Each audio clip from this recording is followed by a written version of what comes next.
All right. Ready to go? I'm ready. Ready? Let's go. The main... Wait, when you go back and, when you see that area... I don't think that was a loop, now that I'm looking at this. I don't think that we've been there before. Sure? Is that not the one that was right outside of Grand? No. I've been around a corner. But anyways, the main villain and the hero team's, advisor character are two velociraptors who got trapped in a cave back in the dinosaur times and lived there forever, evolving into psychic creatures with the ability to shapeshift into humans. One of them decided to become the CEO of, a company that, makes, mutagens or something. I don't know what they actually do for profit. But, he's, an evil guy who pollutes. And the other one became, a high school chemistry teacher. And despite having spent millions of years together in a cave, they have completely different goofy foreign accents. Yeah, that didn't Yeah, make any sense. Victor Veloci. Amazing name. Victor Veloci is kind of, I think he's supposed to be kind of Latin, a little. Yeah, it kind of sounds like it. It's been a while since we watched it, but he had kind of he was he had an evil villain sort of inflection, but I think he had a little bit of maybe sexy Spanish or something. And then the other lady, her name is just given as Miss Moynihan, and she's Irish. They're two dinosaurs who lived together in a cave for millions of years. They have different accents. Also, they were described as velociraptors, but they were 7 feet tall. As yeah, dinosaurs. they were Utah raptors. Yeah, they were clearly not. They were giant raptors. And okay, Victor check that door Veloci just in couldn't case. pass the mirror test, I'm pretty sure. Yeah, no, he would get caught in nets and stuff and freak out. They'd put mirrors in front of him and he'd think it was another person. He'd get really mad. And he was, the CEO of a major corporation and super rich and super evil and in charge of designing weapons and things that would turn people into dinosaurs and stuff. And he just, you put a mirror in front of him and he freaks the fuck out. I love that character so much. Oh my god. I'm just thinking about, because we're talking about Dinosquad, but I'm starting to think back to some of the games that I played that I used to rent. Mm-hmm. And it's I am immediately thinking of I used to play this weird RPG called Threads of Fate. Never heard of it. I don't think it was a Square Enix, or they didn't exist at the time, but I don't think it was a Square. I don't think it was a Square or an Enix. I think it was some other thing, but it might have been. No, you know what? Maybe it was Atlas? Squaresoft. It might have been Squaresoft, actually. Now that I think about it, and it was I think I've looked it up before, and I think the prices are relatively high for it. But all I remember is it was the weirdest thing, because I popped it in and it asked me, do you want to be a boy or a girl? And my immediate response was oh my god, this is the first game I've ever played that's asked me this ever? And this is the weirdest thing.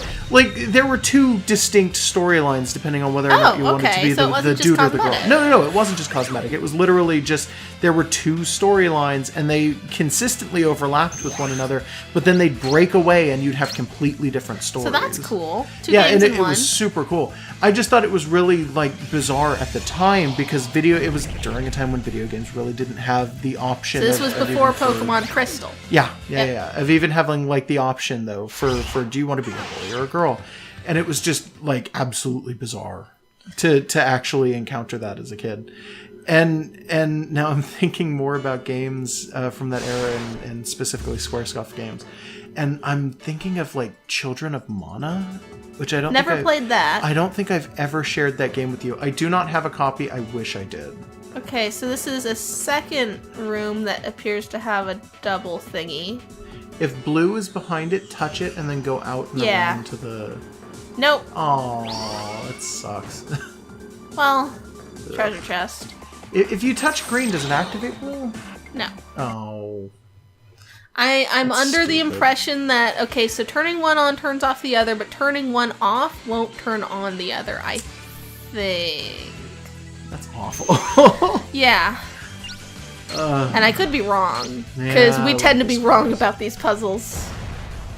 I can already feel it in my bones. This is going to be like 4 episodes of us walking around in a corridor. I will figure it out off screen. I promise. No, you. I mean, like, I think it's already has been like 4 episodes. Probably, worth of- but like we're talking about Dinosquad, and that makes up for it. Hopefully. I don't know if Dinosquad can really make up for anything. The people need to know. There was a dog on Dinosquad who could also turn into a dinosaur, but he wasn't really a dinosaur. He was just a slightly larger dog with spikes.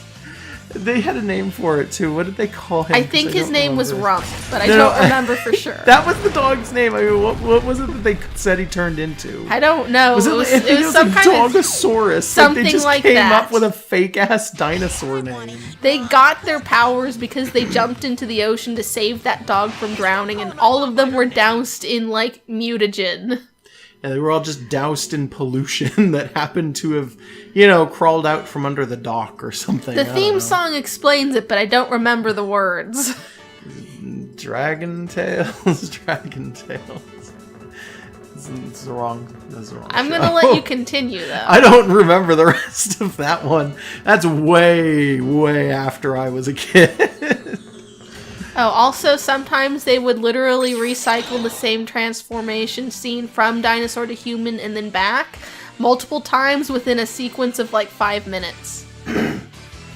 So you'd get things that look like, oh man, this guy turned into a Triceratops, and then it would be sped up but reversed, so he'd just sort of like spin and be like, woo, woo, woo. At one point, they have to They just had to keep doing it. they have to fight like vines that are growing out of control and constricting things, and the solution is for one of the guys to turn into a dinosaur to bust the vines, then turn back and then run around because he's got space, and when they catch him again, do it again and again, and they kept showing it. Yeah, They sped it up, but they kept showing it.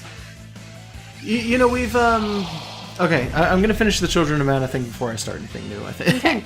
I was gonna say, when I was a kid and I was renting games and stuff from the store, I remember renting Children of Mana, and I found out later on that people apparently hate that game. Huh. I remember that being like one of, if not my favorite game as a child. Like, that was seriously one of the best games in my opinion.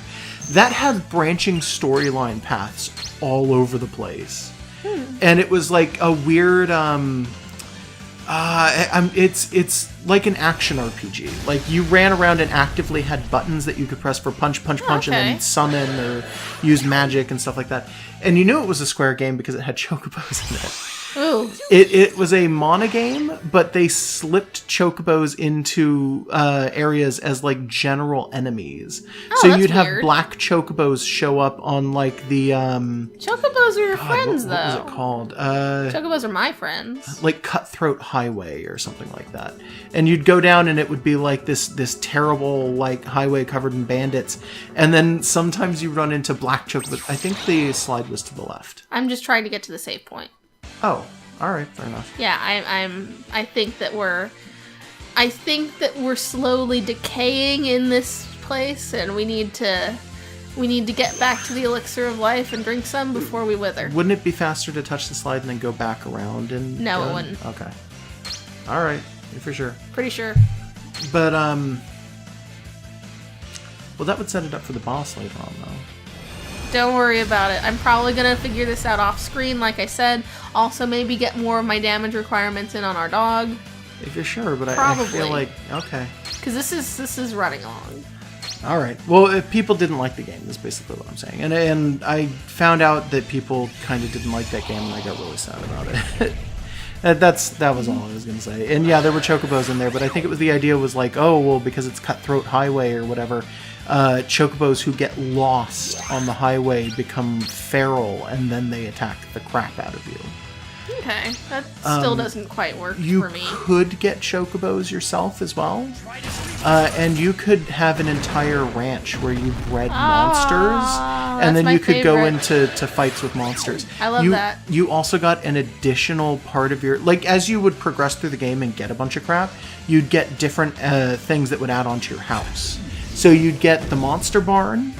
You would eventually get a laboratory that allowed Sounds like you. a perfect game. You'd get a laboratory that let you go in and do golemancy, which was you could decide that, okay, I want these legs, this middle part, and this head, and I'm going to color them this way, and this way, and then I'm going to give them these specific stats based on like what parts you had just lying around for stuff, and then you basically built yourself a companion to come with you into battle after that. Everything I'm hearing sounds perfect. I think there was also a farm system. Yes.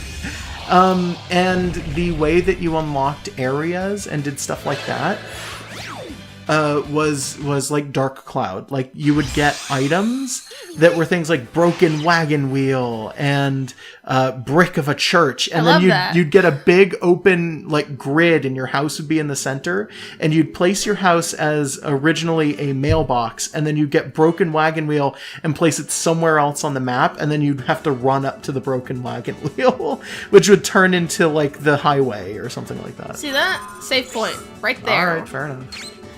We have Dark Cloud, by the way. I haven't beaten it, but it's good. It's just a little grindy. And I have a tendency... Yeah. Okay. I have a tendency when just doing standard grinding and stuff in a game to fall asleep. Like, I'm not doing it now because we've been talking and that keeps me up. But if I'm just, like, in this game, if I'm just doing whatever, I will totally fall asleep during the battles. So there's a lot of games I haven't beaten. All right, so do you want to say goodbye? Yes, we should say right. goodbye. Anything you want to say other than that? Goodbye. Goodbye, everybody.